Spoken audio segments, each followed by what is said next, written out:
los medios occidentales emprenden una masiva campaña informativa, anunciando el supuesto comienzo de la contraofensiva ucraniana. En su plenitud, aseguran que la fuerza de Kiev intentan romper las defensas rusas. En The New York Times y en el Washington Post surgieron publicaciones donde se indicó que Ucrania ha involucrado miles de efectivos de la reserva. Sin embargo, según un funcionario del gobierno estadounidense, no está claro el propósito de estos movimientos. Además, el Financial Times indicó que se movilizaron reservas en secreto en una de las direcciones tácticas del sur. Vladimir Putin confirmó que se activaron los combates en la provincia de Zaporozhye y informó que la actitud heroica de los militares rusos logró frustrar los intentos de las fuerzas de Kiev de avanzar. Confirmamos que las acciones de combate se intensificaron sustancialmente. Los principales choques tuvieron lugar en la dirección, como han dicho en Occidente, del impacto más importante, la dirección de Zaporozhye. El enemigo no ha tenido éxito en ninguna de las zonas de combate. Todos los intentos de contraofensiva han sido frenados, y el enemigo ha sido repelido con grandes pérdidas. Desgraciadamente también tuvimos pérdidas, pero la diferencia es colosal, más de 10 veces menor, si lo comparamos con las pérdidas del enemigo. Reitero y quiero enfatizar que todo lo ocurrido durante las últimas jornadas es un ejemplo claro del heroísmo masivo de nuestros soldados y oficiales. Presidente está dispuesto a silenciar la verdad sobre la contraofensiva ucraniana para mantener el apoyo político de la población. El antiguo coronel del servicio de inteligencia del ejército suizo, Jacques Courbot, ha explicado que los occidentales están obligados, sobre todo los norteamericanos, sobre todo el presidente Biden, a hablar de éxitos posibles en las ofensivas ucranianas, porque de lo contrario, la población norteamericana le retiraría apoyo y habría un escándalo político, dado la cantidad de dinero que la administración norteamericana, también los europeos de la Unión Europea, han invertido en esta terrible guerra contra Rusia. No, él mismo, responsable de Asuntos Exteriores de la Unión Europea, ha dicho que las penurias, las dificultades económicas, la inflación, el desempleo creciente en la Unión Europea, se debe a los gastos que ha decidido hacer estas administraciones, llámese Estados Unidos, también Unión Europea, en la guerra contra Rusia. Por lo tanto, ellos están obligados a no decir jamás la verdad de las derrotas, de los desastres, del poco avance de las sucesivas ofensivas del ejército ucraniano, que se realizan gracias al material militar, a las inversiones masivas que lleva haciendo este año pasado en los países de la OTAN y la Unión Europea, de manera que no hay ninguna verdad respecto a lo que dicen los medios occidentales, porque si no habría una gran indignación en contra del presidente Biden y su partido y en contra de las autoridades europeas. El reconocido periodista Seymour Hersh afirma que la administración de Joe Biden desempeñó un papel fundamental en los 2 ataques terroristas del régimen de Kiev contra el puente de Crimea. El investigador, citando las revelaciones de un funcionario estadounidense, revela que, en los drones utilizados para la última agresión, se usó tecnología norteamericana y, de acuerdo con sus palabras, durante el último ataque, un avión no tripulado estaba guiado a distancia y medio sumergido en el agua, como un torpedo.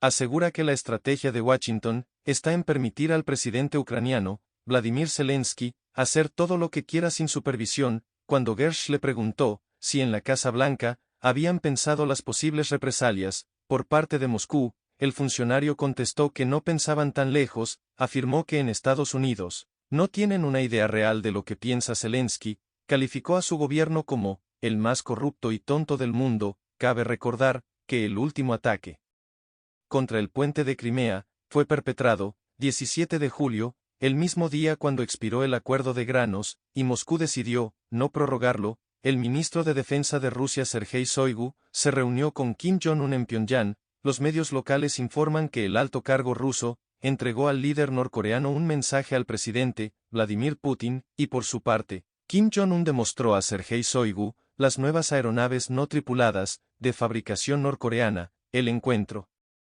reforzará los lazos entre Rusia y Corea del Norte. El funcionario ruso también se reunió con su homólogo norcoreano. La visita de la delegación rusa al país asiático se realiza en el marco de las celebraciones de la victoria en la Guerra de Corea, entre 1950 y 1953. Vladimir Putin, dice que Rusia está dispuesta a contribuir a que el continente africano se convierta en uno de los socios clave del nuevo mundo multipolar, lo dijo en el marco de la segunda cumbre Rusia-África, que se desarrolla en San Petersburgo, con la participación de 49 países africanos. El foro busca encontrar un camino para la mayor inclusividad de las naciones en desarrollo en la vida internacional y afrontar la presión de Estados Unidos. Bueno, muchas críticas para destacar para los países occidentales, pero en principio, vamos a escuchar lo que dijo el presidente de Rusia, que habló hace muy poquito. Escuchemos un extracto.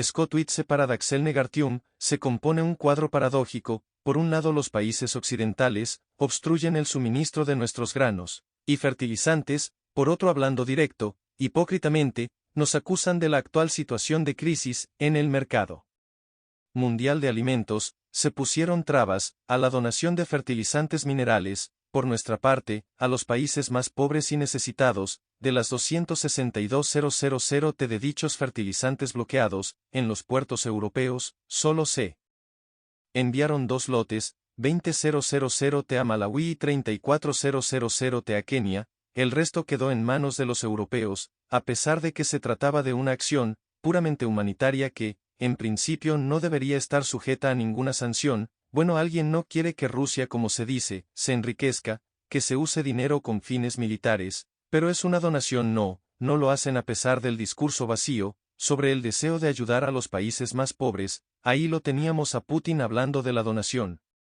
bloqueada por Occidente de fertilizantes rusos, y también tenemos para destacar entonces algunos detalles de esta cumbre, de este foro, que ha comenzado hoy y termina mañana viernes. 49 países africanos acudieron de 54, 17 jefes de Estado, 5 vicepresidentes, 4 jefes de gobierno.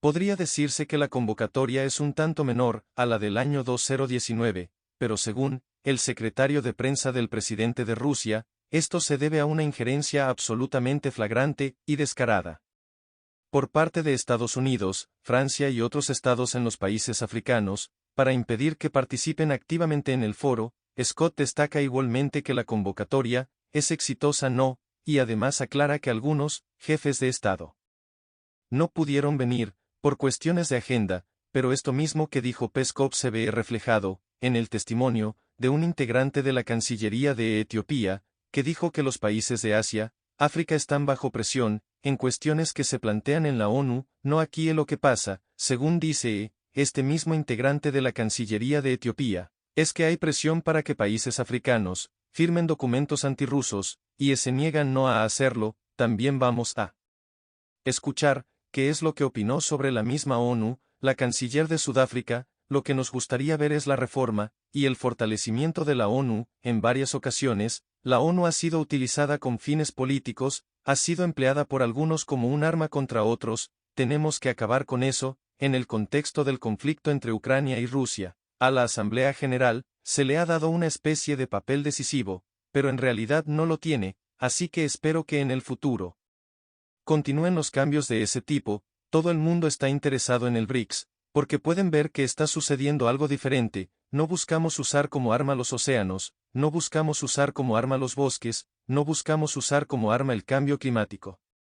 Queremos trabajar en consenso para abordar cuestiones clave del desarrollo, y creo que esa es la razón por la que el BRICS atrae a otros países. De hecho, paso mucho tiempo respondiendo a países que quieren saber cuándo se podrán incorporar. Ahí la teníamos a la ministra, refiriéndose también al creciente interés que hay de diferentes países en el BRICS. Pero también podemos destacar uno de los objetivos que tiene Rusia en este ya proceso asentado de fortalecimiento de relaciones entre el continente africano y Rusia. El presidente Vladimir Putin escribió un artículo donde dijo que se aboga por otorgar a los países africanos un lugar digno en el Consejo de Seguridad de la ONU, también en el G20. Para ir terminando, vamos a escuchar algunas opiniones más que dijeron diferentes representantes africanos que acudieron aquí, a San Petersburgo. Winnie Chulukev: necesitamos mirar a nuestro continente y decir, estamos siendo saqueados. Así deberíamos hablar de la presencia de todas esas fuerzas extranjeras que continúa viniendo a apropiarse de nuestros recursos. Verdad es el dicho, es el petróleo, es el gas el cobalto. vienen por las mismas razones que los impulsaron, en 1920 son casi las mismas razones por las que vinieron a colonizarnos, nosotros mismos nos determinamos, tal vez necesitamos ser más introspectivos, es maravilloso tener relaciones con otros países, pero necesitamos decir, soluciones africanas para problemas africanos, y no soluciones occidentales para problemas africanos. Bien, ahí podemos entender entonces que el saqueo en África continúa, incluso según ven ellos mismos, con las mismas intenciones, que se iniciaron a principios del siglo pasado, y además, también destacaban que quieren soluciones africanas, para problemas africanos, no quieren soluciones occidentales, que a veces intentan imponerse. El ejército de Níger se puso del lado de los golpistas,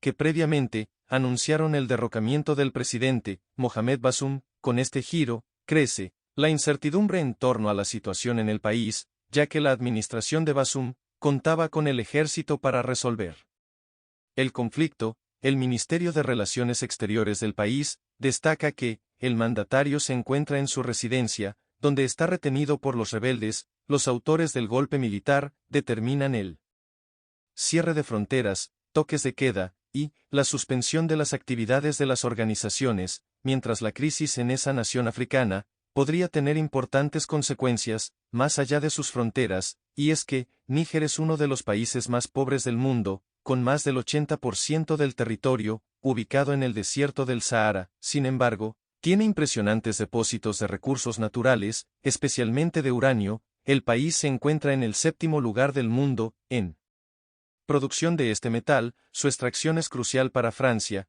que recibe desde Níger alrededor del 40% de sus importaciones del recurso. De hecho, la extracción empezó hace 50 años, y es que la economía francesa depende fuertemente del funcionamiento de sus centrales nucleares, sobre todo en el contexto de la crisis energética que desata la Unión Europea. Con sus sanciones antirrusas, ambas naciones tienen una corta historia de relaciones diplomáticas, ya que Níger obtuvo su independencia de Francia solo en 1960. El actual líder, Bazoum, se ha convertido en un aliado privilegiado para París, que ve un creciente rechazo de su presencia en el continente africano. La situación actual, como delicada, especialmente para París, cuya electricidad depende de Níger. Además apuntó al servilismo de la administración de Mohamed Bazoum, que ofrece, dice, todos los beneficios a Francia, dejando a su propio pueblo sin nada. La situación es muy delicada, especialmente para Francia. Como bien has dicho, Francia es dependiente del uranio, de Níger. 70% aproximadamente de la energía en Francia es nuclear y 40% del uranio que reciben proviene de Níger, un país que tiene 90% de la población, que ni siquiera tiene electricidad, y que ve cómo Francia está expoliando, con grandes beneficios, que deja muy poco beneficio para la nación africana, y que esta podría ser tal vez una respuesta al servilismo de la actual administración del presidente Bazoum, que francamente ha mostrado su alianza con Francia. Con Estados Unidos, también ya ha demostrado, entre la población, el gran descontento que hay por la situación terrible de pobreza que sufre el país. A pesar de que, como digo, tiene estos yacimientos. El embajador de Estados Unidos en México condena la colocación de una barrera de boyas en el río Bravo, frontera entre ambos países, con el fin de evitar el cruce de emigrantes. Calificó la iniciativa del estado de Texas como una ofensa contra el país latinoamericano, ya que pone en riesgo a los migrantes y causa daños al medio ambiente. El gobierno federal estadounidense presentó la demanda judicial contra Texas, después de que el Departamento de Justicia le dio un plazo, hasta el lunes, para retirar la barrera. Sin embargo, el gobernador republicano Greg Abbott rechaza el cumplimiento del ultimátum, alegando una invasión migratoria. Se reporta que varios policías murieron durante un enfrentamiento con grupos criminales en el estado mexicano de Guerrero. Son múltiples los casos de agresión contra los agentes. En México las autoridades reconocen la falta de recursos económicos para combatir la violencia en el país, y a esto se suman los reportes de insuficiente personal en algunos municipios. Los agentes prefieren renunciar para no ser blanco de las presiones por parte de las agrupaciones delictivas. Diferentes municipios de México se han quedado sin policías. Tal es el caso del estado de Chihuahua. Los motivos son varios, y entre ellos, destacan los posibles nexos con el crimen organizado. Un caso particular es el que se vivió en el municipio de Nuevo Casas Grandes, en donde los policías no quisieron hacer un examen de confianza, y de 80 elementos, 40 eligieron quedarse sin trabajo, de los restantes, 30 reprobaron y fueron despedidos. Tomando el control, la Secretaría de Seguridad Pública del Estado. En México hay aproximadamente 750 municipios que no cuentan con una policía local, sin embargo no todos ellos han sido porque, como tal, se hayan quedado sin una policía, sino que algunos son municipios que nunca tuvieron, que no tienen los recursos para contar con una policía local propia. También tenemos los casos en los que, o bien la policía ha sido, digamos, destituida y entra la policía estatal, o bien que hay renuncias o despidos masivos de policías, por situación, a lo mejor de vinculación con delincuencia organizada. Muchas veces también esto ocurre, porque saben que no las van a aprobar, porque parte de estas pruebas es un examen de antidoping. Esta situación ha provocado que la propia sociedad sienta desconfianza de los agentes del orden público, y ante la pregunta de si les gustaría algún día pertenecer al cuerpo de policías, la negativa fue una constante, no porque el sistema que actualmente está, pues presente es muy corrupto, no llegan puntos donde de hecho los desabastos, o de hecho hasta la misma policía provoca, pues saqueo, robos, o sea hasta la misma policía te extorsiona. Hay muchos casos donde llegan a asesinar policías, por el simplemente hecho de no querer cooperar con la corrupción, o sea, ni siquiera por serlo, solo por no cooperar con ellos, y me ha tocado verlo de forma cercana, pero terminar ligado al crimen organizado. No es la única problemática que viven muchos policías de la nación, sino que de acuerdo con la organización Causa Común, hay otros motivos que afectan la falta de policías. En México, la mayoría de las policías padecen de bajos sueldos, alto riesgo, falta de capacitación, no tienen tampoco todas las prestaciones resueltas no hay una regulación que obligue a todas las corporaciones a brindar digamos esta seguridad social, mínima a los policías. Así pues, la situación que se vive en esta nación, en torno a lo que ocurre con los cuerpos policíacos, resulta alarmante.